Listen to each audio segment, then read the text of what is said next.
petits crasseux, comment va-t-on? Écoutez, c'est toujours un plaisir pour moi de vous retrouver. Aujourd'hui, on va aborder un petit sujet sérieux, quoi. Crasse Cool reprend. Posez vos petits popotins. C'est parti. On va parler couple, parce que vous avez bien l'air d'apprécier les petites conversations concernant les couples. Mais bon, whatever. On va donner des petits conseils crasseux concernant la vie sentimentale selon la crasse. Ça vous fait peur hein, quand je fais ça, oui. J'en connais moi une à qui ça fait peur. Déjà, il y a deux choses à accepter dans une relation. Il y aura toujours un qui s'investira plus que l'autre dans le, tu vois pas, dans le bail. Il y aura toujours un qui courra à peu près un peu après l'autre, tu vois ce que je veux dire. Tout comme il y aura toujours un qui portera la culotte et l'autre qui se contentera de suivre. Voilà, c'est inévitable. Après, vous pouvez vous débrouiller pour équilibrer un petit peu le bail, tu vois. Mais il y en aura toujours un qui fera un petit peu plus que l'autre. Voilà, il faut l'accepter. Voilà. Le deuxième bail qu'il faut retenir, c'est que les disputes, c'est important. Tu vois pas, je veux dire, à quel moment est-ce que tu vas découvrir ce que ta consommation aime ou n'aime pas si à un moment il n'y a pas confrontation, si à un moment tu fais pas un bail qu'elle n'a pas envie que tu fasses. Après, c'est à vous de savoir communiquer sans vous manquer de respect, sans les insultes. Parce que qui dit insulte, dit rancune, mon ami. Sache-le. Même si après, demain, tu viens, tu t'excuses, tu dis ouais, je suis désolée, ce que j'ai dit, c'était un peu dur, nanana. Au fond, on pardonne, mais on n'oublie pas. Tu vois ce que je veux dire? Sache-le. Donc, si tu aimes vraiment la personne, et que tu sens que tu peux dire des bails que tu vas regretter, ferme ta bouche, sors, excite-toi, reviens, et après, tu essayes de discuter seul à seul avec l'enfant, tu vois pas? Parce que venir insulter quelqu'un, lui manquer de respect, alors que c'est pas ton enfant, mon ami, il faut te détendre. Faut te détendre. Ça, c'est un bail que beaucoup de personnes aiment bien faire maintenant, là. Genre, il y a un problème, parfois même le problème est petit comme ça, mais tu vas venir l'insulter, parfois même devant les gens, ridiculiser l'enfant d'autrui. Mon ami, détends-toi. C'est un échange, vous partagez, c'est pas... non, faut se détendre là, ok? On se détend, respect, le respect, ok? Si tu aimes quelqu'un, tu la respectes. Si tu la respectes, il y a des bails que tu ne fais pas. Understood? Good. Si ta consommation ne te stresse pas lorsque tu sors, ok? Tu sors avec des potos, elle te souhaite une bonne soirée, aucune excitation, tout ça, aucun doute. Elle te fait confiance. Mon ami, quand cette consommation, elle, va sortir, ton boulot à toi, c'est de faire pareil. Parce que si elle te fait confiance, tu dois lui faire confiance. S'il n'y a pas confiance, ça rend la relationship un peu bancale, quoi. Tu vois ce que je veux dire? Stabilité, mon ami. Confiance. Adulte. Tu es adulte. Elle est adulte. Vous êtes adulte. Ensemble. Pourquoi je fais ça? J'ai dû être italienne dans une autre vie. Je sais pas. Et surtout, tant que tu n'as rien de concret, tu n'as pas de preuve que quoi que ce soit. De toutes les façons, quand quelqu'un te fait des doubles bails, ça finit toujours par péter à un moment ou à un autre. Tu finis toujours par savoir à un moment ou à un autre. Donc, si tu sens qu'il y a un bail, ok. Confrontation. S'il n'y a rien, si physiquement, techniquement, là, à l'heure actuelle, tu n'as rien à lui reprocher, mon ami, laisse l'enfant tranquille. Laisse l'enfant. Si tu n'as pas confiance, il faut travailler sur toi. S'il y a eu des antécédents qui ont fait que... Travaille sur toi. Mais si tu as des doutes, enquête. Gros, fais pas ce que tu veux pas qu'on te fasse à ta go ou à ton gars. Je veux dire, tu veux pas qu'on te le fasse, pourquoi tu lui fais si tu tiens à la personne? Enfin, c'est un mystère. Whatever. À retenir qu'il est important, voire très important, ok, d'avoir une activité commune entre consommation autre que le sport sur le matelas. Ça permet de communiquer. Oui, vraiment communiquer, pas communiquer... Bref, vous avez compris ce que je voulais dire. Whatever. Ça permet de créer une relation de confiance, un échange autre que charnel. Vous avez compris ce que je voulais dire. Whatever. Mais accessoirement, il faut le faire régulièrement. Hein, parce que si tu le fais une fois dans l'année, c'est pas la peine non plus. Hein. Ton mec ne t'appartient pas et tu n'appartiens pas à ton mec. Ok? Vous êtes partenaires. Ok? Vous construisez quelque chose ensemble. Mais il n'y a pas de lien de propriété ou Dieu seul sait quoi là. Les bails de propriété, c'est quand tu commences à considérer que ton gars est ta propriété que les bails commencent à prendre des tangentes un peu compliquées.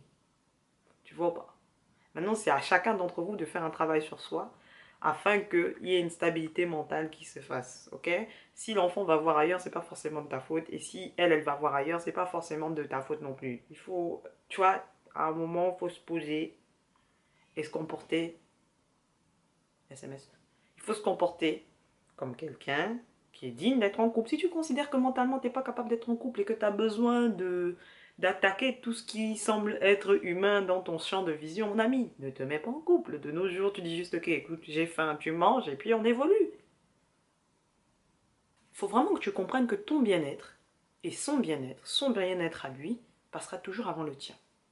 Sauf dans le cas où il y a un gosse, là, en général, l'enfant passe en général avant tout le monde. Mais, dans le cas où vous êtes à deux, son bien-être passera toujours avant le tien. Voilà. Donc, ton rôle à toi, c'est de te rendre heureux. Si tu sens que c'est tendu, à un moment, il faut communiquer, les enfants. Il faut vous dire clairement les choses. Perdez pas le temps. Le temps passe. Il est court. Donc, évoluons. Question sexe. Ok. S'il y a un bail qui te tente, que tu veux tester, si tu dis pas clairement les choses à l'enfant, il ou elle ne va pas comprendre. Il ne va pas deviner par le Saint-Esprit. Ok. Or, il se trouve que la satisfaction mutuelle sur le matelas est quelque chose d'assez important quand on est en couple. Right? Donc, tu ouvres ce qui te sert de bouche et tu t'exprimes. Voilà, verbalement. Voilà. À un moment, vous êtes supposés être suffisamment en confiance tous les deux pour vous faire confiance tous les deux. Je sais pas si ça veut dire quelque chose, mais whatever, t'as compris ce que je voulais dire. Hein? Fais pas comme si t'avais pas compris. Hein? Tu lui fais confiance, ok? Tu sais que c'est pas un vendeur d'épices, eh ben dis-lui ce que t'as envie de faire. Voilà! Si ça se trouve, lui-même pas kiffé. We never know. Rien.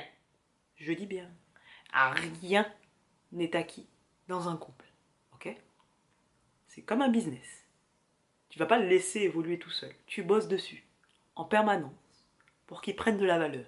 Et ben c'est pareil pour ta relation. Tu bosses le bail. Quand tu mets une omelette au feu, tu vas pas mettre le feu, tu allumes, tu jettes les œufs et puis t'évolues. Non, tu casses les œufs, tu mets les oignons, tu mets les lardons, tu jettes les œufs, tu regardes le truc, tu surveilles la cuisson, tu retournes la crêpe, tu retournes. Pourquoi la crêpe? Tu retournes l'omelette et puis tu récupères le bail quand c'est cuit. Mais ça va pas cuire seul et se jeter dans l'assiette et non. Vos problèmes de couple sont vos problèmes de couple. En gros, tu peux demander conseil, ok? Mais à aucun moment, quelqu'un va venir faire une intervention dans vos bails, ok? Personne ne peut venir ouvrir sa bouche là ouvertement dans vos bails d'histoire de fesses ou de problèmes C'est votre problème à vous deux. Donc, dans les deux cas, vous avez un problème, vous confrontez, car vous communiquez. Si tu prends quelqu'un d'autre pour venir parler dans ta relation, ça crée des tensions. Et qui dit tension dit... Voilà, après c'est plus compliqué de rester ensemble parce que l'autre c'est un vendeur d'épices, il allait parler des nouveaux histoires de fesses, je ne sais pas qui si ça se trouve elle aussi, veut essayer de saisir l'enfant, après ça part dans les délires de feu de l'amour, franchement non, on dépose les bails. Les surprises, quand on est en couple, ça met du beurre sur les épinards, tu vois ce que je veux dire? C'est aussi un moyen d'entretenir le bail, tu vois, c'est pas mal, tu vois, genre, je laisse ça là, comme ça, voilà, comme ça, tu peux pas dire qu'on te l'a pas dit, voilà, les surprises... c'est toujours bien vu. Je parle de bonnes surprises, hein, mon gars. Si ta copine te trouve en Kinder Surprise sur le matelas avec une autre meuf, c'est une surprise, certes, mais pas une bonne, ok? Si la gouette balance de l'huile à frire sur le dos alors que c'est chaud, faudra pas pleurer, parce que c'est toi qui as cherché la merde. Elle aussi, elle va te donner une surprise. Détendez-vous. Je n'encourage pas du tout quelqu'un à faire ça. Dernier conseil du jour, ne te néglige pas. Parce que si tu te négliges, clairement, tu mets des pointillés, tu indiques le chemin vers la sortie à ton partenaire. Genre en mode, je considère que t'es acquise, voilà, t'es à moi, j'ai plus d'efforts à fournir. Et donc du coup, la go, elle va avoir un bail qui tient à elle et qui prend soin d'elle, qui prend soin de lui. Écoute, elle va tracer sa route à un moment ou à un autre. Prends soin de toi, prends soin de ta relation. Puis bon, voilà, si tu commences à sentir le maïs, tu crois vraiment qu'on aura envie d'enlever ce qu'il y a au-dessus? Non, clairement, reste habillé, c'est très bien. Non, tu feras honte, tout ça. Non, il y a des bails... prends soin de toi, ok? Prends soin de toi. Même pas juste pour ta go, mais même pour toi-même, tu vois. We never know. Ce que tu peux choper en restant crade. Voilà. You're welcome. Bref, mes petits crasseux, voilà où on en est pour Crasse Cool, la nouvelle leçon. Voilà. J'espère que ça vous a plu. J'attends avec impatience vos ressentis. Si vous avez d'autres conseils que vous voudriez que je rajoute dans un domaine particulier, n'hésitez pas à le mettre en commentaire. Soyez pas chiche avec les commentaires, à mon avis. Ne soyez pas chiche avec les commentaires, mes frères. Vous aussi, c'est quoi avec vous, hein? On a besoin de vous dire pour que vous vous abonniez. Franchement, en 2018, fin 2018, on a besoin de vous dire pour que vous vous abonniez. Abonnez-vous. Voilà, vous êtes contents, j'ai dit. Voilà, commentez. Voilà, j'ai dit. Évoluons. Bref, que la grâce vous accompagne ensemble par le lien capillaire.